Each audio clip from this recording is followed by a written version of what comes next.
बिस्मिल्लाहिर्रहमानिर्रहीम। प्यारे दोस्तों, आपको नईम साइंस एकेडमी में वेलकम करते हैं। ऑनलाइन क्लासेस का फर्स्ट लेक्चर आज से स्टार्ट कर रहे हैं और आज इस लेसन में हम सिलेबस ब्रेकअप के बारे में पढ़ेंगे कि 5 से 15 जो IBS अक्खर के through matric category, inter category और ग्रेजुएशन कैटेगरी में जो सिलेबस दिया गया है उस पर आज हम फोकस करेंगे।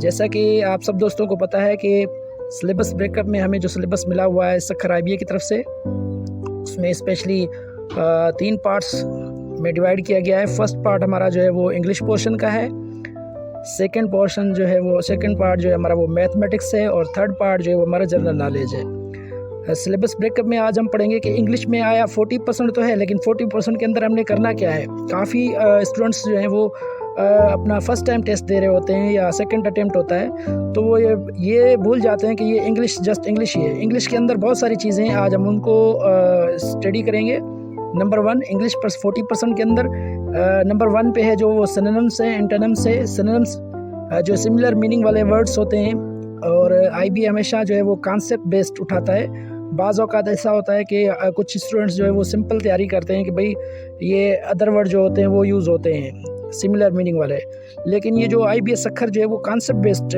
जो है वो टेस्ट में लेते हैं।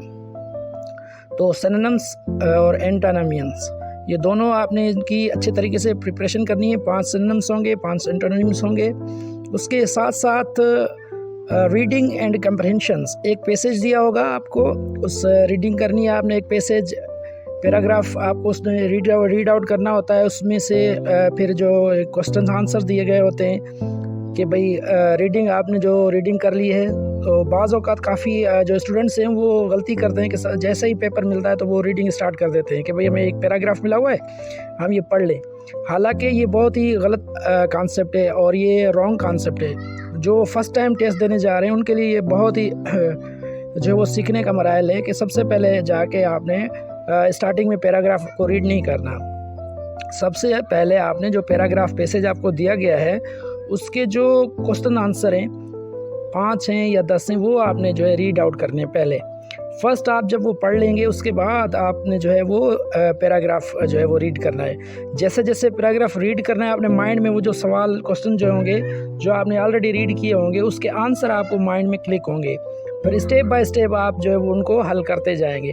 इससे आपकी 2 चीज़ें जो है वो इंक्रीज़ होंगी। एक तो आपकी टाइमिंग जो है वो बचेगी, और दूसरा ये कि आपके जो सवाल है वो जल्दी हल हो जाएंगे, आपको पता चल जाएगा। अदरवाइज़ अक्सर स्टूडेंट्स क्या करते हैं, पैसेज पढ़ना शुरू कर देते हैं, पैराग्राफ पढ़ने में टाइम वेस्ट हो जाता है। पूरा पैराग्राफ पढ़ लेते हैं, फिर नीचे वाले सवाल पढ़ते हैं।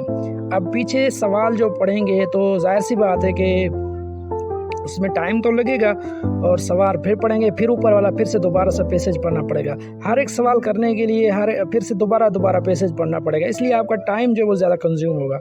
इसीलिए कोशिश करनी है कि आपने अपना टाइम जो है वो बचाना है इन टेस्ट के अंदर।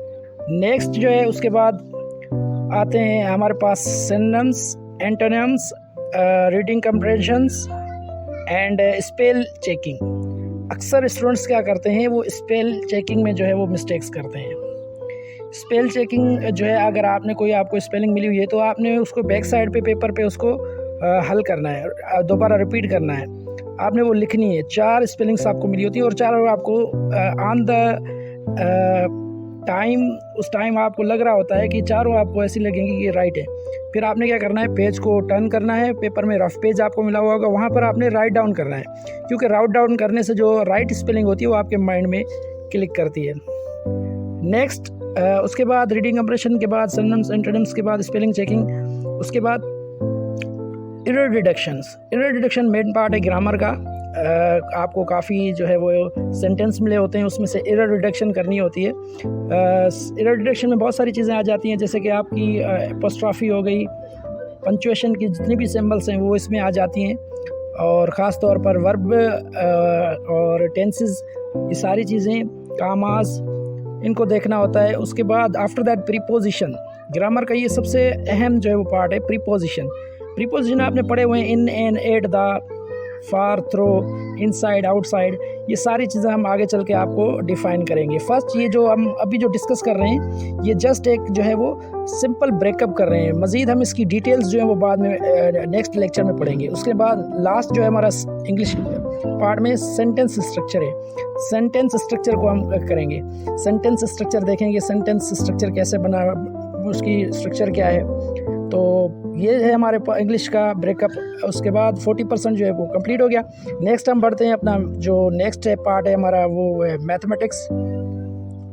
मैथमेटिक्स पार्ट जो है वो हमेशा जो IBS अखर के थ्रू टेस्ट होते हैं उसमें बेसिक अर्थमेटिक्स दी जाती है, ख़ास तौर पर ट्रिकी मैथमेटिक्स होती है, ट्रिक्स का इस्तेमाल किया जाता है, और वर्ड प्रॉब्लम्स स्पेशली जो होते हैं वो थोड़ा सा लेंदी भी हो सकते हैं और उसमें जो है वो माइंड भी यूज़ होता है ख़ास तौर पर। और ज़्यादातर स्टूडेंट्स को प्रॉब्लम होती है वर्ड प्रॉब्लम्स में। मैथमेटिक्स के अंदर जो वर्ड प्रॉब्लम होते हैं उसमें इस तरीके से दिए गए होते हैं कि जिसमें अगर इंसान उसको सॉल्व करने लग जाएगा तो आपको ऐसा लगेगा कि ये बहुत शायद लंबा हिसाब है, लेकिन अगर उसको आप ट्रिक के इस्तेमाल से हल करेंगे तो वो बहुत ही जल्दी जो है वो हल हो जाता है। नेक्स्ट लेक्चर में आपको इस तरीके से मैथमेटिक्स के लेक्चर्स डिलीवर करूँगा जिसमें आपको बिल्कुल ईजी वे से लगेगा। एक ही सवाल होगा जो आप 4 से 5 मिनट में हल करेंगे, लेकिन मैं जब लेक्चर डिलीवर करूँगा उसमें वो 2 से 1 से आधे मिनट में वो सवाल हल हो जाएगा, क्योंकि इसमें ट्रिक्स का इस्तेमाल ज़्यादा होता है मैथमेटिक्स के अंदर। तो 20% आपका मैथमेटिक्स होगा, 10 सवाल बेसिक मैथमेटिक्स से आएंगे, 10 सवाल वर्ड प्रॉब्लम से आएंगे। Next general knowledge. General knowledge हमारा जो वो 4 पार्ट से डिवाइड किया गया है। 40% है इसमें करंट अफेयर्स, एवरीडे साइंस, इस्लामियात, पाक स्टडी और कंप्यूटर। मेन जो थीम है वो है करंट अफेयर्स। करंट अफेयर्स आप डेली लाइफ, डेली रूटीन में जितने भी चीज़ें हमारे सोशल या अवेयरनेस हमें रखनी चाहिए, जो करंट हमारे जो है पॉलिटिशियंस में, हमारी कंट्रीज़ में, हमारी वर्ल्ड में जितनी भी चीज़ें न्यू हो रही हैं उनको हमने रीड आउट करना है, चाहे वो स्पोर्ट्स हो, पॉलिटिक्स हो या फिर प्रोविंस हो, वर्ल्ड वार हो, ये सारी चीज़ें आपकी करंट अफेयर्स में आ जाती हैं। उसके बाद एवरीडे साइंस, उसमें डिस्कस करेंगे। जितनी में हमारी जनरल साइंस है उसके हट के जितनी एवरीडे साइंस में सारी चीज़ें आ जाती हैं। और इस्लामियात, पाक स्टडी, इस्लामियात के कुछ क्वेश्चंस होंगे और पाक स्टडी के कुछ क्वेश्चन होंगे जो पाकिस्तान के बारे में होंगे। और after that in the last computer के बारे में डिस्कस करेंगे।